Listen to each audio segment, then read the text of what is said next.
Teman-teman, kita akan bahas. Ini juga kesempatan buat teman-teman. Saya sarankan ini waktu terbaik untuk teman-teman semua jadi YouTuber gitu. Kita Ciloro Telu. Assalamualaikum warahmatullahi wabarakatuh. Ya, sahabat Majelis Gaul. Kita lagi mengkudeta studionya Ustadz Putri. Wah, kita akan acak-acak dan numpang tenar di sini. Apunten Ustadz nggih, apunten nggih. Insya Allah studionya gratis ya. Iya. Ya, apa yang akan kita bahas untuk malam ini? Oke teman-teman, jadi di ini video podcast pertama Majelis Gaul enggak? Ya.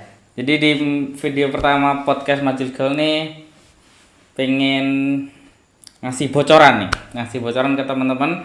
Kenapa sih beberapa beberapa waktu terakhir Majelis Gaul nyoba untuk muncul di YouTube. Gitu. Nah, kenapa kita akhir-akhir ini memilih untuk sering muncul di YouTube?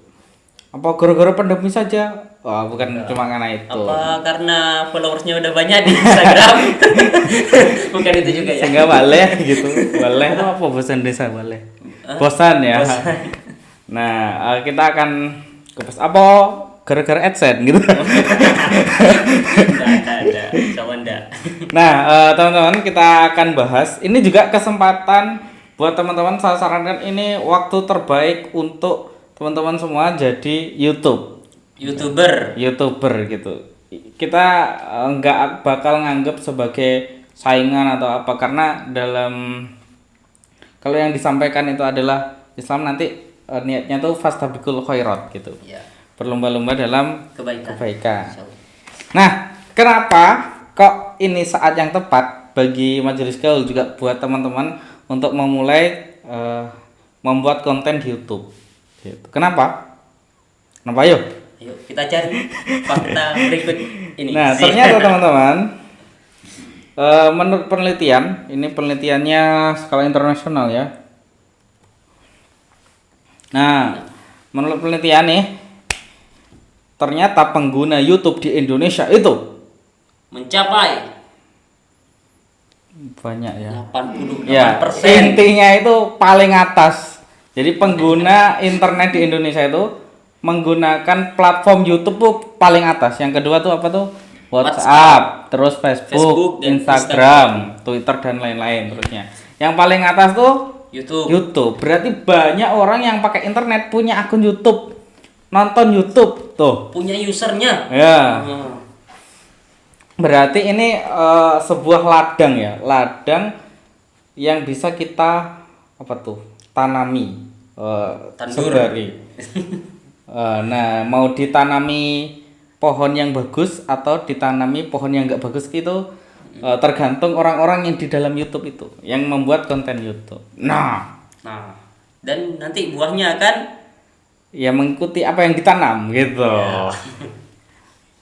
So, ini kesempatan terbaik buat teman-teman, maka juga kesempatan ini diambil sama Majelis Gaul untuk memulai muncul di YouTube. Dengan memuat konten-konten yang tentunya bermuatan Islam, dakwah gitu. Yuk. Itu the first alasan. Apa reason ya, Ustaz? The first reason. Baik, itu yang pertama, karena YouTube ini ternyata penggunanya di Indonesia banyak gitu. Maka nggak salah juga kalau teman-teman jadi YouTuber juga. Nanti masalah AdSense tuh belakangan dah. Yang penting bikin konten dulu, pede aja, terus lakukan. Subscriber akan mengikuti. Iya, makanya ya jangan lupa kita nih. Jangan lupa teman-teman yang nonton ini harus subscribe dan like, komen, dan loncengnya tolong dibunyiin ya. Iya. Nah. Terus share ke teman-temannya. Baik, itu alasan yang pertama. Alasan kedua, kenapa kok Majelis Gaul mulai muncul di YouTube? Karena kita tim Majelis Gaul ini merasakan keresahan kegalauan Ya. melihat konten-konten yang bertebaran. Apalagi yang sudah trending ya. Iya, di YouTube gitu. Otomatis yang trending itu yang banyak dilihat orang gitu kan. Dalam sehari 2 hari sudah banyak viewernya. Akhirnya jadi trending gitu. Nah, apa yang ada di trending hari ini pada tanggal 16 Juli 2020 jam 11 malam. Kita lihat sama-sama. Kita lihat yuk apa yang trending di YouTube. Wow. Kan Hari ini. Wah, ternyata Jember. yang teratas ini rank Jember nih kak. Domisilinya Majelis Gaul nih. Semoga nanti Majelis Gaul bisa trending nomor 1 Iya, kayak nomor gini 1. ya. Amin, Tuh amin, trending amin. yang pertama. Kita lihat sampai ke bawah apa saja, ada sepak bola, ada tips-tips, nyanyi-nyanyi banyak ya. Iya. Nah, kita coba lihat ada nggak sih konten yang trending tapi bernilai dakwah Dakwah Islam, Islam. gitu. Ada nggak? Wow, K-pop masih bodoh. Masih ada. Maaf keceplosan bahasa Madura ya. Insyaallah. Wow, K-pop. Hanya itu. Wow, ini dakwah. ada nih. Masya Sholawat, Allah, astagfirullah. Ning nada sih ya. Wow, trending ya. Trending berapa ini? Coba kita lihat ya tadi. Udah kita siapkan. Wow, trending 24. Selawatannya trending 24. Seharusnya kita banyak-banyakin konten-konten kayak gini ya. Nah, selebihnya ya ginilah isinya.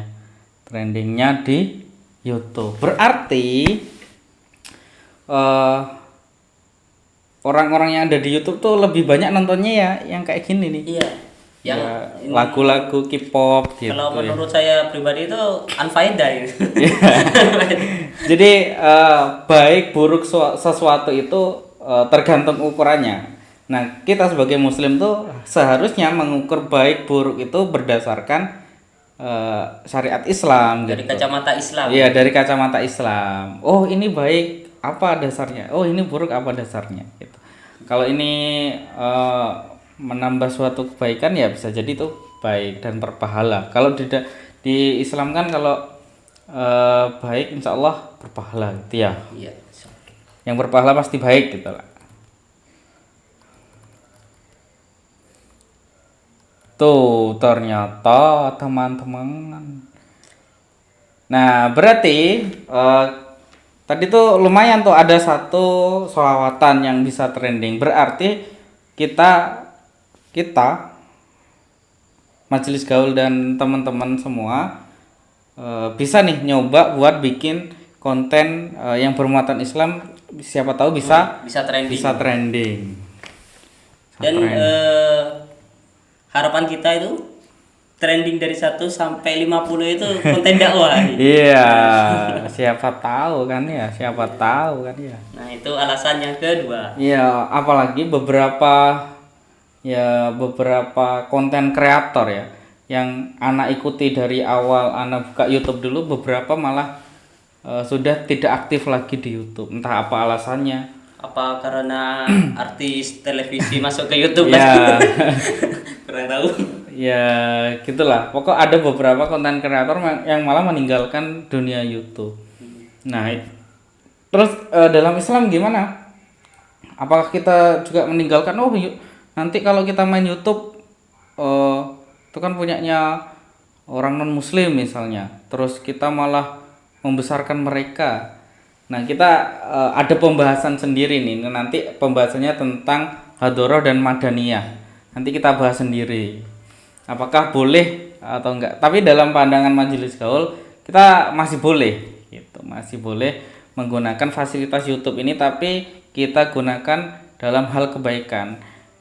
Seperti halnya pisau tuh. Pisau itu bisa untuk membunuh orang, bisa untuk memasak, untuk motong sayur. iya, untuk motong sayur, masakin suaminya gitu. Kalau istri ya, tapi kan berarti kan berpahala tuh menggunakan pisaunya. tapi ada pisau untuk membunuh orang gitu. Begitu juga dengan YouTube ini. Dan Itu ya. YouTube ya, aplikasi lain. Iya, aplikasi lainnya. Nah, salah satunya YouTube. Itu alasan kedua.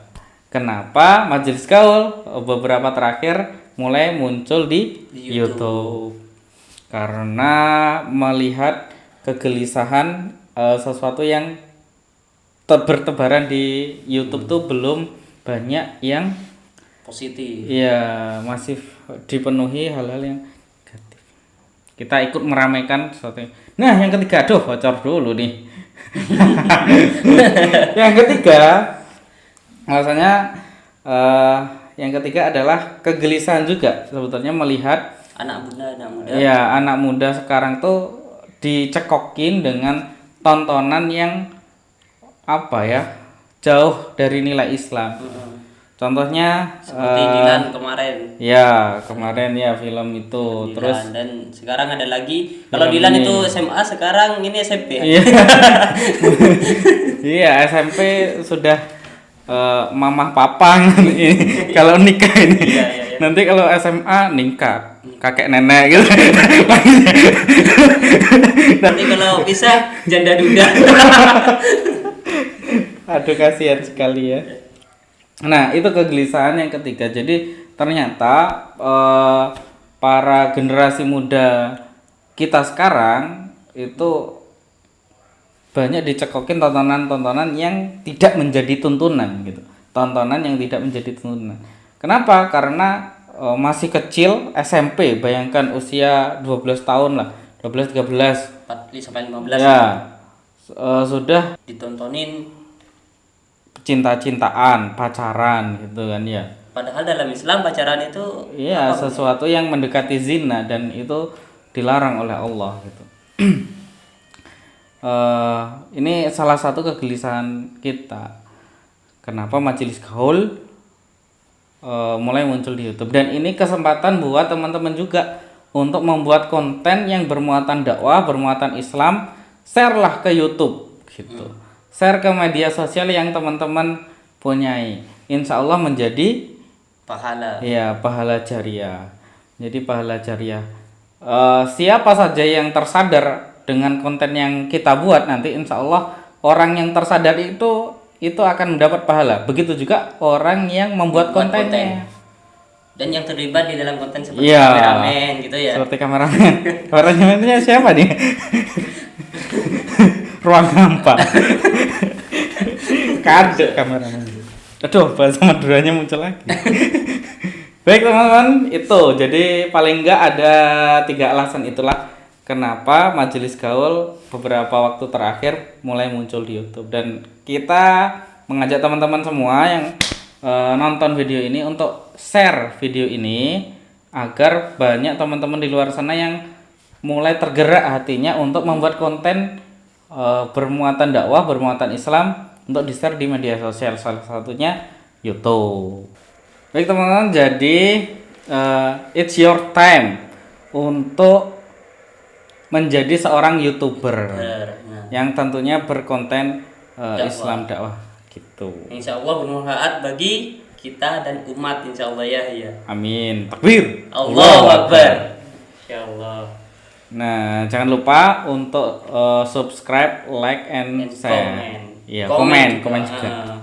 Kalau komen itu bisa kritik atau request. Ya, request mungkin video ya. Harus bikin konten seperti ini dong. Wah. Nah, gitu mungkin bisa juga ya.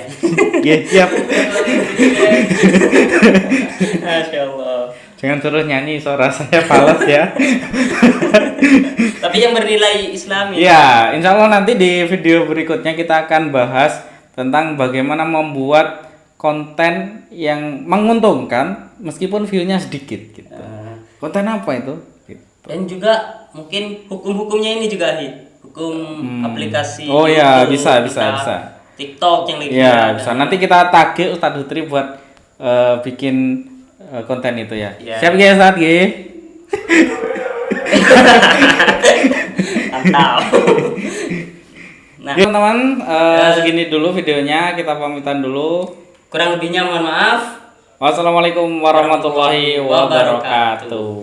Jadi antara dakwah lalu kemudian media dan segala macam, aku coba sedikit ulangi penjelasanku pas apa ya, kita bahas tentang pas Ramadan tentang ada namanya apa ya, 5 aspek dalam komunikasi. Jadi karena dakwah ini kan adalah sebuah komunikasi, bentuk komunikasi. Dan yang kita inginkan itu adalah ketika dia berkomunikasi, maka dia mengubah.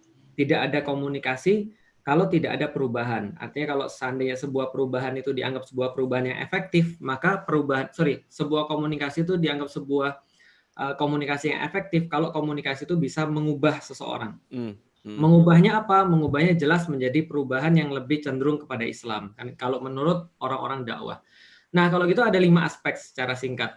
Yang pertama adalah yang namanya kalau saya pakai jari saya 5. Yang pertama adalah sender, yang pertama adalah pengirim, yang kedua adalah receiver, yang ketiga adalah media yang dipilih, yang kedua adalah konten, yang keempat adalah konteks.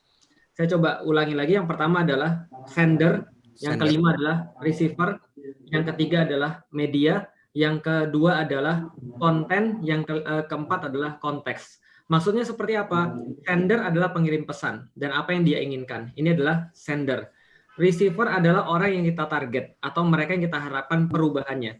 Sedangkan konten adalah apa yang kita harapkan bisa untuk mengubah orang. Sedangkan konteks adalah bagaimana penerimaan dia terhadap konten kita. Sedangkan media adalah cara yang kita pilih untuk menghantarkan sebuah konten. Nah, kalau gitu kita coba lihat ya baik-baik. Setiap aplikasi atau setiap media yang dipilih itu pasti mempunyai sebuah batasan-batasan konten. Contoh misalnya, kita sudah tahu lah, orang yang sudah dakwah dari dulu itu pasti tahu bahwa awal-awal dakwah di sosial media itu dimulai dengan yang namanya Facebook.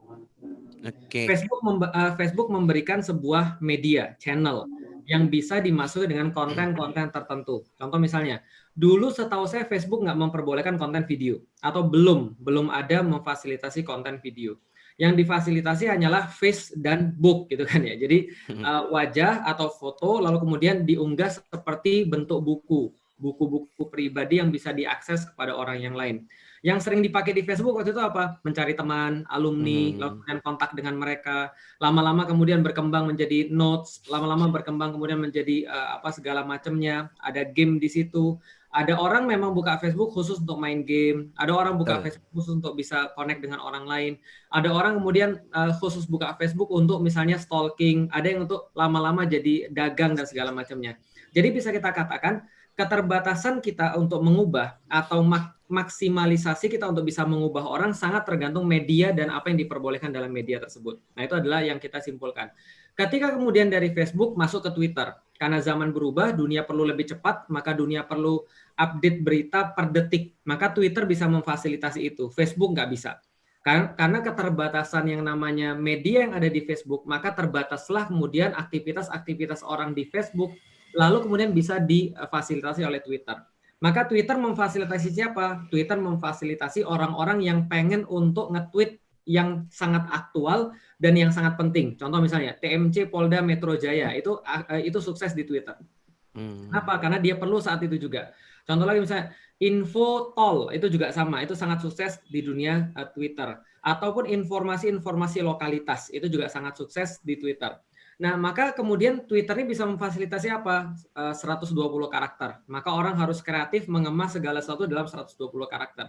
Siapa nanti akan terkenal di Twitter? Orang-orang yang bisa mengemas kata. Siapa? Salah satunya Felix Yao. Asik gitu kan. Salah satunya.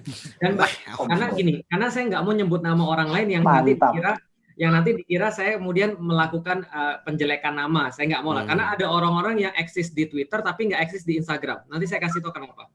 Karena ada orang-orang yang bisanya hanya merangkai kata, tapi mereka tidak bisa eksis di Instagram karena mereka tidak bisa melanjutkan eksistensinya karena keterbatasan media. Sekali lagi, keterbatasan media. Setelah kemudian Twitter sudah lewat, orang-orang masuk ke zaman lifestyle. Karena mereka perlu bukan hanya sebuah kata-kata, tapi sebuah kata-kata yang bisa dirangkai tanpa menggurui. Maka pada saat itu adalah sebuah downfall pada setiap penulis. Setiap penulis yang dikenal di Twitter, maka itu downfall mereka. Antum coba cek aja penulis-penulis yang terkenal di Twitter, penulis-penulis novel, penulis-penulis buku yang muncul sejak zaman Twitter, downfall ketika Instagram. Tiba-tiba mereka nggak punya followers di Instagram. Tiba-tiba kemudian mereka followersnya cuma 5, punya cuma 10K dan segala macamnya. Padahal mereka di Twitter tuh raja-rajanya. Karena mereka hanya bisa mengolah kata. Di titik itu saya sudah punya akun Instagram sejak 2010. Tapi saya nggak pernah bisa untuk memanfaatkan Instagram sampai tahun 2014. Ketika istri saya bilang pada saya, Abi harus beli kamera. Saya pikir saya adalah orang yang paling adaptif. Ternyata istri saya lebih adaptif. Dia bilang, Abi beli kamera. Saya bilang, nggak perlu. Yang penting kamera HP sudah cukup. Kalau kita beli DSLR, kalau kita beli kamera profesional, maka kita pasti harus untuk nambah-nambah lagi dan kita akan habis duit di sana. Istri saya bilang, Abi ini nggak bisa karena ini sudah zaman visual. Akhirnya saya beli kamera, mengekspresikan sesuatu lewat kemudian picture, lewat kemudian foto, kita bisa eksis di dunia Instagram. Karena Instagram adalah dunia yang sangat visual. Orang-orang yang kayak saya, yang dulu kemudian bisa kemudian meledaklah di Twitter, di Instagram harus punya kemudian gambaran-gambaran yang sesuai. Maka muncul zaman Instagram, zaman lifestyle. Ditandai dengan apa? The rise of hijabers waktu itu di awal-awal. Kenapa? Karena itu sangat lifestyle dan sangat fotografik banget. Dan orang-orang yang naik di Instagram adalah orang-orang yang bisa memvisualisasikan dirinya, yang bisa kemudian mengatur dirinya lewat visual. Itu adalah Instagram. Setelah Instagram kemudian muncul apa lagi? Sesuai dengan bahasan Mas Husen waktu kita rapat, kemudian muncul? Gambar itu harus bergerak, maka muncul video. Nah, pada saat itulah kemudian Instagram setengah mati melakukan penyesuaian, sebagaimana dulu Twitter melakukan penyesuaian dengan mengadopsi karakter lebih daripada 120 atau mengadopsi kemudian video. Lalu kemudian mengadopsi Periscope waktu itu, saya ingat banget. Jadi Periscope itu dibeli sama Twitter untuk mengadopsi live streaming. Tapi nggak bisa menghentikan bahwa Twitter sudah nggak disukai orang lagi. Maka orang pindah ke Instagram, sebuah platform yang sangat disukai pada saat itu karena bisa mengakomodasi lifestyle yang muncul lewat yang namanya visual, gitu kan ya. Nah, lalu kemudian ketika Instagram mati-matian, lalu kemudian ngambilin fiturnya Snapchat, lalu kemudian ngambilin fiturnya YouTube dan segala macam, lalu kemudian mengadopsi IGTV dan segala macamnya, itu adalah bukti bahwa dunia sudah mau berubah lagi. Dunia sudah mau berubah pada gambar bergerak, dan ini platformnya juga banyak. Dan akhirnya dimenangkan oleh YouTube, kan gitu kan ya. Nah, fakta sekarang ada pada TikTok. Nah, kalau gitu kita lihat nih, ini sebuah bahasan yang jujur dan bahasan yang tanpa tendensi tentang TikTok. Saya mohon maaf kalau nanti nggak bisa memenuhi keinginan semua orang, tapi dalam pendapat saya begini. Balik lagi saya sampaikan bahwa konten yang kita bisa deliver kepada orang itu tergantung banget dengan channel. Dan channel ini adalah ibarat memegang sebuah kunci untuk apa saja yang bisa ditampilkan. Betul, TikTok memang bisa menampilkan dan kita nggak memungkiri bahwa Instagram itu sekarang sangat sulit sekali untuk masalah exposure. Terutama kemudian channel-channel yang benar. Itu exposure-nya dipangkas menjadi hampir 50-60% pasca sekitar 2 pekan setelah Lebaran. Itu sangat terasa sekali dan kita memang sudah mengetahui itu. Nah, hanya saja kalau kita lihat, saya ambil contoh sedikit ya. Ketika selesai daripada dunia Twitter, maka ada dua aplikasi live streaming yang muncul. Yang pertama namanya Periscope, yang kedua namanya Bigo Live. Nah, kalau Fuad pasti tahu nih Bigo Live. Tahu tapi nggak pernah nyoba. Oke, tahu, baik. Nah, jadi ini saya perlu jelasin bahwa orang bikin apps itu dia akan pertimbangan pada segmentasi pasar mana yang dia kejar. Jadi nggak selalu begini, Mas Husen. Jadi nggak selalu bahwa mereka tuh membuat aplikasi itu bebas nilai. Enggak. Setiap aplikasi dibuat dengan menyasar pasar tertentu yang tidak diambil oleh orang lain misalnya. Contoh misalnya dulu ketika aplikasi yang mengejar pada geografi, misalnya ada apa tuh yang namanya warnanya biru. Foursquare, betul. Nah, jadi ada Foursquare. Foursquare gagal, ya kan? Lalu kemudian aplikasi Maps itu menyasar yang sama, ada kayak Google Maps sama satu lagi Waze dan segala macamnya. Dan ada lagi yang lain. Dan mereka bersaing dan mereka selalu mengambil pasar-pasar tertentu.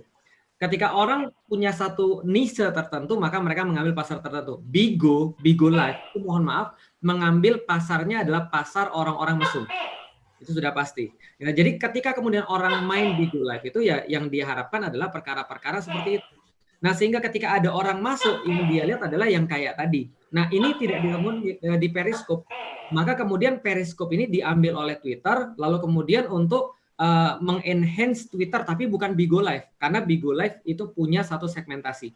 TikTok juga sama. TikTok Semule itu sama. Jadi untuk memfasilitasi apa? Untuk memfasilitasi orang nyanyi, orang goyang.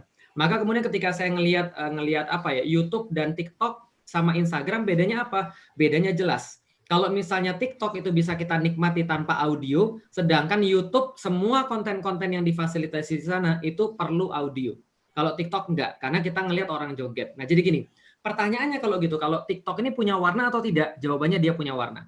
Karena dia menyasar target pasar tertentu. Makanya kemudian logonya dibuat kayak begitu, lalu kemudian aktivitas-aktivitasnya, konten-konten di dalamnya dibuat kayak gitu. Dan apakah bisa dipakai untuk dakwah? Twitter juga masih bisa dipakai untuk dakwah.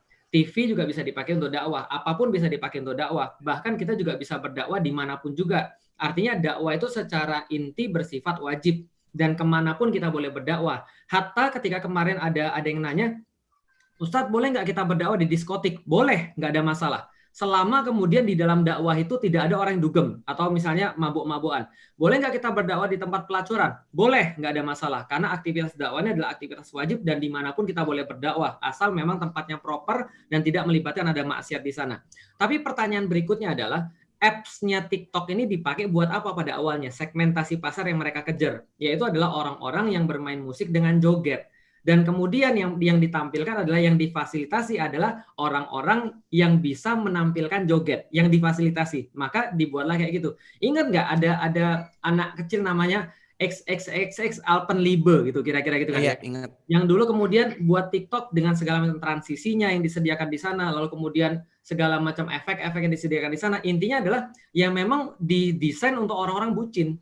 Didesain untuk anak-anak bocil-bocil yang memang pengen sesuatu yang apa ya, dalam tanda kutip ya sudah tidak, kalau bahasanya Mas Cahyo tadi saya dengar nggak punya rasa malu.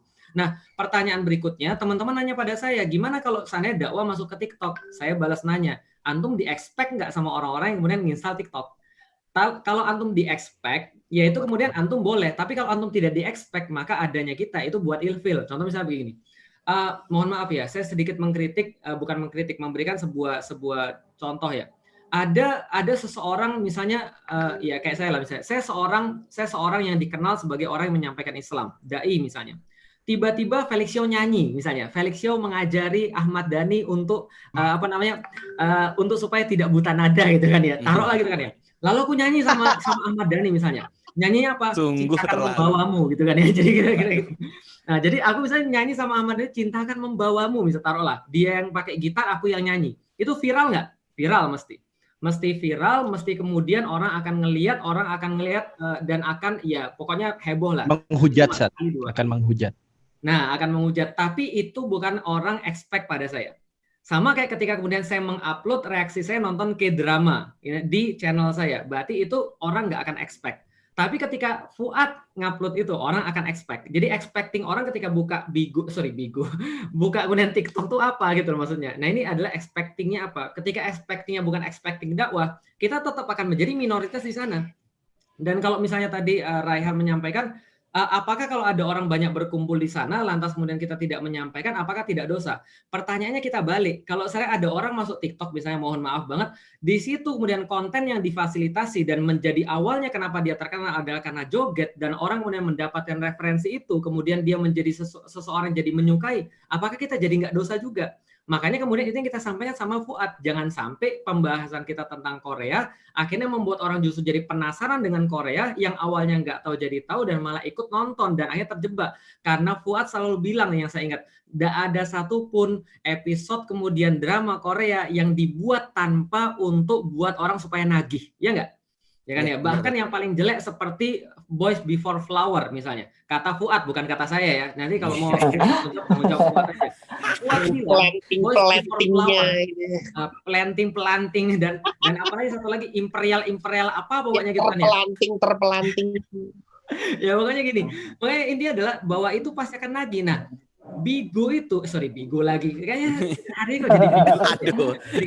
Ya, pelanggan nih. Ya, jadi TikTok itu teman-teman sekalian, saya sepakat banget sama Raihan, itu nagih. Kenapa? Karena memang platform itu dibuat untuk nagih. Suara musik, lalu kemudian mohon maaf orang-orang yang joget itu nagih. Bahkan saya coba ngetes diri saya sendiri, saya ngetes, oh ya ini nagih, receh sekali, easy listening, easy to see dan segala macam. Dan itu terus-menerus tanpa sadar 10 video lewat. Saya bilang, ini benar, ini daya tariknya kuat sekali. Tapi untuk mendakwahkan Islam di TikTok, saya bilang sama orang, terlepas pembahasan halal dan haram, karena tidak bisa saya mengharamkan TikTok, karena aplikasinya tetap adalah aplikasi yang boleh, seperti kata netizen tadi, aplikasi nggak ada nilainya. Yang ada nilainya adalah konten-konten di dalamnya. Justru itu kemudian saya sampaikan secara etika, saya masih bilang pada orang-orang yang kemudian minta saya bilang enggak. Saya bilang antum lebih baik antum investasi, antum kemudian habiskan waktu antum di YouTube karena itu adalah channel, itu adalah sebuah tempat yang memfasilitasi secara penuh dan itu sangat besar sekali kemudian kemungkinannya dan belum kita sentuh juga. Jadi artinya gini, kalau ada Periscope dan ada Bigo misalnya, berarti orang-orang akan lihat ini segmentasinya kemana. Ini kalau sana ada pilihan ya, kecuali kalau nggak ada pilihan. Kalau nggak ada pilihan kecuali contoh Instagram tuh nggak ada pilihan. Facebook tuh nggak ada pilihan karena dia sudah number one. YouTube tuh nggak ada pilihan. Ketika YouTube masih bersaing dengan Vimeo, YouTube masih bersaing dengan apalagi misalnya segala macam, itu mungkin ada pilihan. Tapi ketika sekarang sudah mainstream dan dia memang tidak segmentatif, maka itu menjadi sebuah bukan pilihan lagi. Tapi contoh misalnya ada channel yang dibuat misalnya contoh, mohon maaf ya, Kidung Agung misalnya taruh lagi itu kan ya. Ada sebuah platform misalnya kayak gitu ya, kita nggak bisa masuk ke situ gara-gara ada banyak orang berkumpul secara etika, secara kemudian pilihan, bukan secara halal dan haram. Jadi itu sedikit kemudian sedikit saya apa yang kemudian menjadi pendapat saya. Tapi ya sekali lagi bisa jadi benar, bisa jadi salah. Maka dulu ketika saya pernah bilang jangan sampai deh ketika saya nanti udah gede terus kemudian anak saya atau cucu saya terus bilang gile bapak gue kakek gue jago banget main TikTok gitu kan. Saya nggak mau. Kenapa? Karena ketika dia buka TikTok ya 80-90% yang dia dapatkan adalah seperti itu. Dan kalau seandainya TikTok sudah penuh dengan dakwah, nggak akan kemudian TikTok ngasih ke dakwah. Yakin deh. Karena dari awal segmentasinya bukan segmentasi itu. Kecuali dia buat segmentasi yang lain. Jadi itu sih kemudian batasan-batasan kita ambil atau kita tidak ambil. Do it or not kira-kira. Tapi after all masih ada YouTube yang bisa diinvestasikan. Mas Raihan. Jadi kita tuh memang harus senantiasa menimbang antara potensi dan juga mudorot. Tapi kan kita selalu tahu ya, what first? What first adalah kita tuh selalu mengutamakan agar orang tuh kehilangan daripada mudorot, daripada kita mengambil manfaat. Mohon maaf ya, mohon maaf kalau netizen bilang ini kayak rapat, tapi saya pernah menyampaikan dan selalu menyampaikan pada Fuad. Yang namanya Korea itu kan pisau bermata ganda. Ya kan ya, pisau bermata ganda sama kayak TikTok sama kayak otaku itu pisau bermata ganda. Artinya yang terjadi adalah apakah kita tuh membuat orang kemudian lebih banyak menerima referensi-referensi negatif ataukah orang-orang di sana jadi mendapatkan paparan-paparan positif seperti kita kan gitu sebenarnya. Nah, itu kan pertanyaan yang perlu kita senantiasa tanyakan dan kita nggak harga mati sih TikTok nggak boleh harga mati bukan. Atau saya Felixio nggak main TikTok harga mati, nggak akan pernah saya bilang begitu. Karena memang ya itu semua bisa berubah. Tapi sayangnya kalau untuk sekarang saya melihat orang ketika masuk di situ ya yang ditawarkan ya yang model-model kayak gitu. Walaupun mungkin sudah banyak ada kucing dan segala macam ya, tapi ya di YouTube juga ada gitu maksudnya. Dan itu lebih aman setidaknya dan lebih bertanggung jawab ketimbang kemudian saya masukin orang ke TikTok. Jadi kira-kira gitulah. Ya.